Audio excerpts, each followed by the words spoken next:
While crowds of people adopt all the technical developments, we can only provide substantial freedom at an individual level. This is a true artisan's work. I am fully convinced that my slow intellectual labor, involving small numbers of people, is actually a point of departure for an internal change in society. Confronted with the phenomenon of technique and the new technological configurations we live in, we must have mutants. Not the mutants or robotic beings of science fiction, but quite the opposite. To be a mutant, a person needs to become someone who can use techniques and at the same time not be used by, assimilated by, or subordinated to them.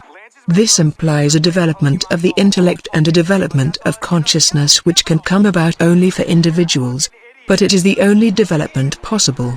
This leads, obviously, to the problem of educating children.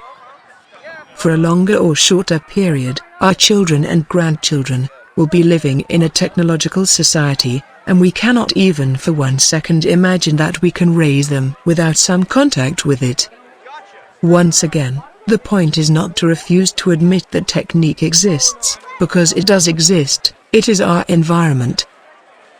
When historical societies organized, small groups or sometimes individual people absolutely refused to change, saying, "We want to keep living like monkeys in the forest." Of course, they could do so, rejecting the development of society. But this was no solution. Those who continued living in the forest became extinct. In the same way, one cannot claim that we can go on living as in the 19th century.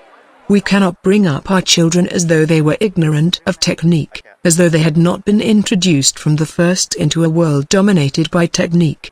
If we tried to do that, we would make total misfits of our children, and their lives would be impossible. They would then be highly vulnerable to the powers of technology.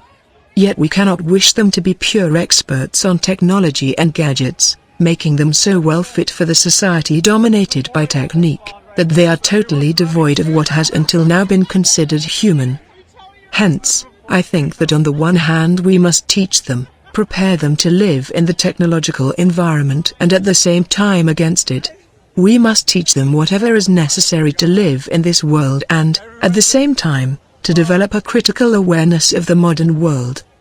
This is a very delicate balance, and we should not delude ourselves. We are preparing a world that will be even harder to live in for our children than it is for us.